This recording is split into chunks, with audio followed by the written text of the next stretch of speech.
हरे कृष्णा। आज का टॉपिक है अब आया ऊंट पहाड़ के नीचे। तो इस सिचुएशन में क्या सोच रहे हैं आपके पर्सन, ये जानने की कोशिश करेंगे आज के रीडिंग से। टैरो में से लेंगे 9 कार्ड, साथ ही साथ ओरेकल में से भी 7-8 कार्ड्स ले लेंगे और दूसरी एक ओरेकल है उसमें से भी 7-8 कार्ड्स लेंगे। तो पहले शुरुआत करते हैं हम टैरो से। जैसा कि ये एक जनरल कलेक्टिव रीडिंग है, इस वजह से हो सकता है कुछ कार्ड्स आपके साथ रेजोनेट करें या फिर पूरा रीडिंग, इट डिपेंड्स। जैसा कि आप देख ही सकते हैं नया डेक है, तो नए डेक से क्या एनर्जी हमें मिलती है ये जानने की कोशिश रहेगी हमारी।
रीडिंग की अगर हम बात करें तो ऑलमोस्ट यहाँ पे सभी साइन आ चुके हैं। कप्स है यानी कि वाटर साइन है, कैंसर, स्कॉर्पियो, पाइसेस। सॉर्ड है यानी कि एयर साइन है, जेमिनी, लिब्रा, एक्वेरियस। साथ ही साथ बैंड है जो रिप्रेजेंट करते हैं फायर साइन को। तो एरीज, लियो, सैजिटेरियस भी है और पेंटिकल भी है, मतलब टॉरस, वर्गो, कैप्रिकॉर्न। तो सभी राशियों का यहाँ पे हमें साइन तो मिल रहा है। तो आप या आपके पर्सन किसी भी राशि के हो, इससे कुछ फर्क नहीं पड़ रहा। यहाँ पे इस रीडिंग में ऑलमोस्ट सब कार्ड्स आ ही चुके हैं। तो रीडिंग की अगर हम बात करते हैं कि शुरुआत जो हो रही है वो 7 ऑफ कप्स से हो रही है। ये जो पर्सन है वो काफ़ी ज़्यादा अपनी दुनिया में, अपने सपनों में जीने वाले पर्सन हो सकते हैं। जैसे यहाँ पे भी एक एक कप में इस पर्सन ने कुछ ना कुछ संभाल के रखा है और इनकी अपनी ख्वाहिशों को इन्होंने हमेशा बहुत ज़्यादा इम्पोर्टेंस दिए हैं। जैसे कुछ लोग होते हैं जो सिर्फ और सिर्फ अपने बारे में ही सोचते हैं और जब इन रिटर्न उनको एहसास होता है कि कोई भी मेरे दिल की ख्वाहिशों के बारे में सोच नहीं रहा या फिर किसी को भी पड़ी नहीं है मेरे दिल पे क्या गुजर रही है, तब जो एक एहसास होता है कि क्या सच में मैं सिर्फ अकेला हूँ या फिर किसी को मेरी कुछ परवाह नहीं है, ये जो हालत होती है वैसे ही हालत इनकी हो रही है। नेक्स्ट जो कार्ड मिला है वो है 6 ऑफ वैंड्स का, जो बताता है कि ये पर्सन अपनी ही धुन में निकल पड़े थे। जैसे यहाँ पे ये घोड़े पे सवार है, इसको सिर्फ यही चाहिए कि दुनिया भर के सभी लोगों ने मेरी तारीफ करनी चाहिए, बाकी कौन इससे क्या कह रहा है इससे इसको कुछ मतलब नहीं, ये अपनी धुन में चला जा रहा था। तो वैसे ही अपनी धुन में खोए रहने की वजह से न जाने ये कहाँ से कहाँ पहुँच गए और अब जब एहसास हो रहा है कि अरे मैं तो अकेले ही इस रास्ते पे निकल पड़ा था, मेरा साथ देने के लिए तो यहाँ पे कुछ है ही नहीं। मतलब हो सकता है सक्सेस वगैरह पाने की चाहत में इस पर्सन ने प्यार जैसे बातों को नज़रअंदाज किया, क्योंकि कप्स रिप्रेजेंट करते हैं इमोशंस को भी और कई सारे विशेष को भी, तो इन्होंने हमेशा से अपने विशेष को ज़्यादा प्रेफरेंस दिया। नेक्स्ट जो कार्ड है वो है क्वीन ऑफ पेंटिकल्स का। तो ये कार्ड तो यही बताता है कि ये काफ़ी ज़्यादा खोए रहते हैं। मतलब अब ये जब अपने दिल की ख्वाहिशों के बारे में सोचते हैं या सोचती हैं तो उन्हें ऐसा लगता है कि शायद बहुत कुछ पीछे छूट चुका है और अब ये अकेले पड़ चुके हैं। जैसे ये भी काफ़ी ज़्यादा उदास है, वैसे ही उदासी का आलम इनके दिलो दिमाग पे काफ़ी ज़्यादा छाया हुआ है, क्योंकि जो मेमोरीज पास्ट में बीत गए हैं, यानी कि जो पल आप दोनों के थे वो पल अब सिर्फ यादें बन के इनके साथ हैं। इन रियल शायद ये अब चाहते हैं असलियत में आपसे 2 ऑफ कप की एनर्जी में जुड़ना। मतलब जैसे ये दोनों प्यार का कप एक दूसरे को शेयर कर रहे हैं, इमोशंस एक्सचेंज हो रहे हैं, वैसे ही ये पर्सन अब इमोशनली आपसे कनेक्ट होना चाहते हैं। अपनी जो दिल की बातें हैं वो उन्हें लगता है कि मेरा पर्सन सिर्फ समझ सकता है या समझ सकती है, उसके अलावा कोई नहीं है जो मेरे जज्बातों को, मेरी तकलीफ़ को या फिर मेरे दिल की हर एक बात को समझ सकता है। तो ये बातें अब उनको दिल से महसूस हो रही है कि जब हमें लगता है कि कोई हमें समझ के ले, वैसे ही ये हमारा भी फ़र्ज़ बनता है कि अगर कोई हमसे कुछ उम्मीद कर रहा है कि हम भी उसके हालात समझे या फिर उसकी सिचुएशन को समझ के लेते हुए उसका साथ दें। ये अगर उन्होंने नहीं किया था तो अब ये पर्सन खुद उस हालात से जब डील कर रहे हैं तो उन्हें बातें कई सारी समझ में आ रही हैं। फिर है किंग ऑफ वैंड्स। यहाँ पे आप दोनों काफ़ी ज़्यादा अपोजिट है, क्योंकि क्वीन ऑफ पेंटिकल मिला है और किंग ऑफ वैंड, तो एक दूसरे से काफ़ी ज़्यादा अपोजिट है आप दोनों। आपका स्वभाव शायद फैमिली ओरिएंटेड हो सकता है और आपके पर्सन गोल ओरिएंटेड हो सकते हैं, मतलब सक्सेस, पैशन, मुझे बस आज तुमसे मिलना है, मतलब मिलना है, बाकी कुछ ये इनको समझ के नहीं लेना, ऐसी थोड़ी एनर्जी इनकी हो सकती है। या फिर गुस्से में अपने फैसले अपनी मर्जी के मुताबिक लेना, किसी की ना सुनना, ऐसी शायद इनकी अब तक की आदतें रही है। और अब जब ये हालात को गौर से सोच रहे हैं, उसका नतीजा क्या निकला है इसको महसूस कर रहे हैं, तो उन्हें एहसास हो रहा है कि ये मैंने क्या कर दिया। फिर है 5 ऑफ पेंटिकल्स। यहाँ पे जैसे ये पर्सन थोड़ा सा आप कह सकते हैं इसके पैरों को शायद कुछ चोट लगी है, जिस वजह से बैसा के लेके चल रहा है। ऊपर से काफ़ी सारा यहाँ पे बर्फ भी जमा हुआ है, ठंड भी है, जिस वजह से और भी ज़्यादा ये जो सफ़र है आगे बढ़ने का वो तकलीफ़ दे रहा है। वैसे ही आपके पर्सन को शायद कुछ राइट नाउ छोटे मोटे हेल्थ इश्यूज़ हो सकते हैं, जहाँ पे उन्हें ये समझ में आ रहा है कि जब कोई थोड़ा बहुत अपने लाइफ से स्ट्रगल कर रहा होता है तो किसी का तो उसके साथ होना ज़रूरी होता है। जैसे इसके लिए सहारा बन के ये बुज़ुर्ग इंसान है कि चलो मैं अकेला नहीं हूँ, कोई तो है जो ऐसी हालत में मेरा साथ देने के लिए है। मतलब अगर ये बैसाखी से थोड़ा सा इधर उधर पैर चला जाता है और गिर जाता है तो ये संभालने के लिए ये बुज़ुर्ग इंसान इसके साथ हैं। वैसे ही ये समझ रहे हैं कि कई बार इंसान को ज़िंदगी में संभालना कितना ज़रूरी होता है और वो संभालना या फिर वो सहारा कितना ज़्यादा मैटर करता है। तो अब उस वक्त अगर इन्होंने इन सब बातों को नज़रअंदाज किया था तो अब जाके कहीं ये कुछ बातें अपनी तरफ से समझ रहे हैं। फिर है 7 ऑफ सॉर्ड्स। काफ़ी कुछ है वो उनके दिल में जो अब ये कहना चाहते हैं, अभी भी हिचकिचाहट है। मतलब अपनी गलती मान लेना ये कोई इजी बात नहीं होती और स्पेसिफिकली नज़रें मिला के वो सब बातें एक्सेप्ट करना जो भी दोनों के बीच में एक दूसरे से कहा सुनी हुई है, इसके लिए तो हिम्मत की ज़रूरत पड़ती है। और यहाँ पे अभी भी उन्हीं बातों से ये स्ट्रगल कर रहे हैं कि कैसे आगे बढ़ूँ, कैसे समझाऊँ, मतलब गिल्टी माइंड थोड़ा ज़्यादा है। फिर है डेथ का कार्ड, स्कॉर्पियो का है। तो जो बातें अब तक इनकी तरफ से इन्होंने ख़त्म की थी या फिर किसी ने तो रिश्ता भी तोड़ा था, तो ये चाहते हैं कि सरेंडर करते हुए नए तरीके से ज़िंदगी में शुरुआत करें। मतलब अगर अब तक ये अपनी धुन में चले जा रहे थे तो ये कार्ड बता रहा है कि अब जाके कहीं इनको होश आ रहा है कि आखिर मैं चलते चलते कहाँ से कहाँ पहुँच गया। यहाँ पे 2 ऑफ कप्स के बिल्कुल नीचे ये कार्ड आया है जो बताता है कि ये एनर्जी वो चाहते थे या फिर उनको लगता था कि आप तो कभी उनको नज़रअंदाज करेंगे ही नहीं या आप हमेशा उनके साथ ही होंगे, तो आपको हमेशा इन्होंने ग्रांटेड लिया था। मतलब ये हाँ, उसको कुछ पूछने की ज़रूरत नहीं है, उसका भी वही फैसला होगा या फिर वो मुझसे कुछ अलग नहीं चाहेगा या नहीं चाहेगी। तो ये शायद कुछ बातें दोनों के बीच में कुछ कॉन्फ्लिक्ट लेके आई हुई हो सकती है, जिस वजह से भी थोड़ी सी दूरियां किसी ने फेस की। और फाइनल कार्ड जैसे मिला है 7 ऑफ पेंटिकल्स का। तो अब वेट एंड वॉच की एनर्जी में है। 7 2 बार आया है और 3 बार in fact 7 of cups, 7 of swords और 7 ऑफ पेंटिकल्स।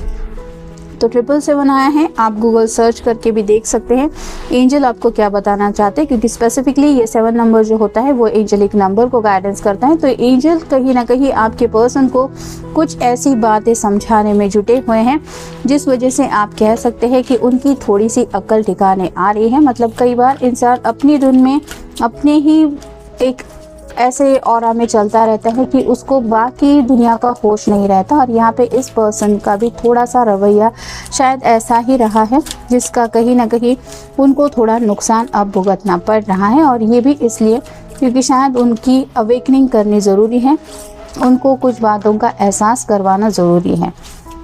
जैसे छोटे बच्चे भी होते हैं, कई बार वो बहुत ज़्यादा ज़िद करते रहते हैं, लेकिन इसका मतलब ये नहीं कि आप उनकी हर बात मानते चलो। कई बार उनको कुछ मना करना या फिर उनकी ज़िद के सामने अपनी भी ज़िद रखना, ये इम्पोर्टेंट होता है ताकि वो कुछ अच्छे सबक सीख ले। वैसे शायद एंजल आपके पर्सन को कुछ समझाना चाहते हैं। अब देखते हैं बाकी के कार्ड्स। सर्विस, यहाँ पे वही बात आ रही है, कोई बीमार है और जैसे बीमारी की हालत में हमें लगता है कि कोई तो हो जो हमारा ख्याल रखे। वैसे अगर पास में इस पर्सन ने आपको नज़रअंदाज किया था, तो अब जब इनकी थोड़ी बहुत हेल्थ इश्यूज शायद चल रहे हैं तो ये समझ रहे हैं कि आखिर अकेलेपन से कितनी ज़्यादा तकलीफ़ होती है, या फिर सुख दुख में ऐसा हमारा सुख दुख में साथ देने वाला, हमारे दर्द बांटने वाला इंसान हमारे साथ होना कितना ज़रूरी होता है। फिर है कॉम्प्लिकेंसी, तो जैसे पतझड़ होती है और वहाँ पे पत्ते गिर जाते हैं और एक अलग ही माहौल दिखाई देता है कि जैसे अभी पता नहीं ये दोबारा पत्ते खिलेंगे या नहीं। वो पेड़ जो होते हैं हरे भरे, वो अचानक से ऐसे दिखने लग जाते हैं कि जैसे पत्तों का और उनका कुछ कनेक्शन कभी था ही नहीं। वैसे ही इनको भी लग रहा है कि काफ़ी कुछ इनसे दूर होता चला जा रहा है, और ये कम्प्लीटली ऐसी बेरुखी या फिर आप कह सकते हैं ड्राई एनर्जी में अपने आप को महसूस कर रहे हैं कि अकेलेपन के सिवा, मतलब अब इनके पास कुछ रहा ही नहीं, एक बहुत ही ज़्यादा खालीपन। जैसे ये पेड़ दिखाई दे रहे हैं बिना पत्तों के, इनको देखना मतलब एक वियर्ड एनर्जी महसूस हो रही है, ऐसा देखने में भी अच्छा नहीं लग रहा, और कोई 2 पल उस पेड़ के पास रुकेगा भी नहीं। तो वैसी एनर्जी इनको लग रही है कि ये मैं कहाँ आ गया, या फिर मैं कितना ज़्यादा अकेला पड़ गया, या फिर ये मेरे साथ क्या हो गया। तो काफ़ी ज़्यादा पछतावा भी हो रहा है, बीते पलों को याद करके दुख और तकलीफ़ हो रही है, क्योंकि शायद इन्होंने उस पल की उस अहमियत को नहीं समझा था। हो सकता है पास में आपके साथ कुछ ऐसा हुआ था कि आपको अपने घर वालों की फ़िक्र करने के लिए इस पर्सन को थोड़ा सा नज़रअंदाज करना पड़ा था, लेकिन उस वक्त उन्होंने ये सब बातें समझ के नहीं ली थी। नेक्स्ट जो कार्ड मिला है वो है जॉय। तो खुशियाँ कहीं ना कहीं इनकी ज़िंदगी से गायब हो गई है, और ये चाहते हैं कि किसी भी तरीके से अगर आप उनकी ज़िंदगी में वापस आ जाए तो ये खुशियों का खजाना उनको मिल सकता है। और नेक्स्ट जो कार्ड मिला है वो है बिटर स्वीट। जब आपके सामने कई सारे पकवान पड़े हो और आपका मन बहुत ज़्यादा उदास हो जाए, तो जैसे कुछ भी अच्छा नहीं लगता, जैसे भले ही पार्टी चल रही है या फिर बहुत ज़्यादा सब लोग हंसी मजाक कर रहे हैं, लेकिन आप दिल से उदास है, तो जैसे हालत होती है कि मेरे मन से बस ये उदासी गायब हो जाए, बाकी मुझे कुछ नहीं चाहिए, वैसी ही इनकी हालत हो रही है। नेक्स्ट है इम्पेशंस। तो बेसब्री का आलम काफ़ी ज़्यादा है। यहाँ पे आप देख सकते हैं एंजल्स इस पर्सन को कुछ एहसास दिलाने की कोशिश कर रहे हैं। इनका तो मन जैसे कर रहा है कि जैसे सीढ़ी बना के मैं चांद को हासिल कर लूँ, लेकिन ये तो पॉसिबल नहीं है। वैसे ही अपने मन को कंट्रोल करने की ये कोशिश कर रहे हैं, क्योंकि काफ़ी ज़्यादा बेसब्री है। बस मुझे वो मेरी खुशियाँ चाहिए जो ज़िंदगी में खो गई हैं, उन्हीं खुशियों को पाने की चाहत इनके दिलो दिमाग में है। फिर है पैशन। ये बुज़ुर्ग इंसान है और ये उसका मन बहलाने के लिए अपनी तरफ से कोशिश कर रही है, उसको ये एहसास दिला रही है कि हाँ, तुम्हारी खुशियों में मैं शामिल हूँ, मुझे इसी में खुशी मिल रही है। तो क्या सच में आपके पर्सन ने कभी आपकी खुशियों के बारे में सोचा था, या अपनी ही धुन में आगे बढ़ते बढ़ते ये आपको कहीं नज़रअंदाज करते गए और आपकी फीलिंग्स हर्ट करते गए, इन बातों को लेके ये सोच रहे हैं। और फाइनल कार्ड है रिजेक्शन। उन्हें डर सता रहा है कि अगर ये आपसे कनेक्ट होने के लिए भी आएंगे या फिर आपको कुछ समझाएंगे कि वापस लौट आओ मेरी ज़िंदगी में, या फिर मैं तुम्हारी ज़िंदगी में वापस आना चाहता हूँ, तो आप उनको मना करेंगे। और ये बातें उनको तकलीफ़ दे रही है कि अब मैं किस मुंह से अपने पर्सन से कुछ कहूँगा या कहूँगी, क्योंकि शायद ये कम्प्लीटली अपनी सेल्फिश एनर्जी में ज़्यादा जीते आए हैं, जिसका एहसास इनको अब हो रहा है और ये एक तकलीफ की काफ़ी ज़्यादा वजह है। अब देखते हैं बाकी के कार्ड्स, आखिर इंतज़ार कब तक। तो कुछ लोग यहाँ पे अभी भी ऐसे हैं जिन्होंने इंतज़ार किया है कि शायद आप उनको कॉल बैक करेंगे, कॉल मैसेज करेंगे। मतलब अगर ये अपनी धुन में चलते चलते आगे बढ़ रहे थे तो उन्होंने शायद इस बात की अहमियत समझी नहीं है कि आपने न जाने कब से इस पर्सन के वापस लौटने का इंतज़ार किया है, या फिर आपने उन्हीं राहों में रुक के इनके लिए अभी भी आप उनके लिए रुके हुए हैं। तो ये जो बातें हैं आपकी तरफ से, ये बातें भी उनको तकलीफ़ दे रही है कि मैं तो आगे बढ़ता चला गया लेकिन मैंने इस बात को इम्पोर्टेंस ही नहीं दी है कि मेरी वजह से सामने वाला पर्सन कितना इंतज़ार कर रहा है, उसकी क्या हालत हो रही होगी। फिर है तस्वीर कुछ कह रही है। आप दोनों की अब तक की अगर कुछ प्यारी सी तस्वीरें उनके पास है तो ये उन पलों को याद करके अपने आप को कोस रहे हैं कि ये तस्वीर तो सब कुछ बता रही है कि दोनों एक दूसरे के साथ कितने खुश लग रहे हैं, कितनी हैप्पी लाइफ है ये। फिर मैं ऐसी कैसी गलती कर गया या कैसे ये मुझसे हो गया कि मैं अपनी धुन में इन सब बातों को नज़रअंदाज कर बैठा। फिर है क्या मुझसे मिलोगे। तो अब ये अपनी गलती सुधारना चाहते हैं। अगर दोनों के बीच में दूरियां आ गई है, किसी वजह से फासले अगर इनकी वजह से आए हैं, तो ये आपसे मिलके उन सब बातों को सॉर्ट आउट करना चाहते हैं। फिर है प्यार या इश्क। तो अब इनको समझ में आ गया है कि आखिर में प्यार या इश्क ये होता क्या है। शायद आपने उनको अब तक काफ़ी बार कहा था कि मैं तुम्हारे बगैर जी नहीं सकता या जी नहीं सकती, ऐसे हमें जल्द से जल्द कुछ फ़ैसला लेना चाहिए, ये दूरियां मिटानी चाहिए। तो आपने जो भी समझाने की कोशिश की थी, शायद उस वक्त उनको वो बातें समझ में नहीं आई थी, क्योंकि ये पर्सन उस वक्त ऐसे इमोशनल एनर्जी के साथ आपसे जुड़े नहीं थे। लेकिन अब जब ये खुद वैसी सिचुएशन से गुजर रहे हैं, या फिर अब इनके दिल की हालत जब वैसी हो रही है, तो उन्हें एहसास हो रहा है कि प्यार या इश्क आखिर होता क्या है।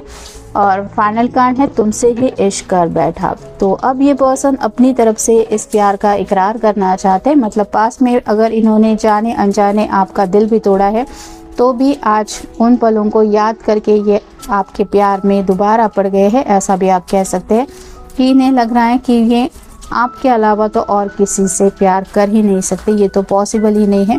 और यूं ही अपने प्यार को ये ज़िंदगी से जाने भी नहीं देना चाहते। इसके लिए जो कुछ भी कर सकते हैं ये करना चाहते हैं, क्योंकि जैसा कि हमारा टॉपिक ही है, अब कुछ बातें एजल्स ने ठान ली है इनको समझाने की, जिस वजह से इनकी अक्ल पे अगर पत्थर पड़े थे तो वो सब हट रहे हैं और इनको रियलाइजेशन हो रहा है। तो ये था आज का रीडिंग, जनरल रीडिंग है। आपके साथ जितना रेजोनेट हो उतना ले लीजिए। मिलेंगे नेक्स्ट रीडिंग में।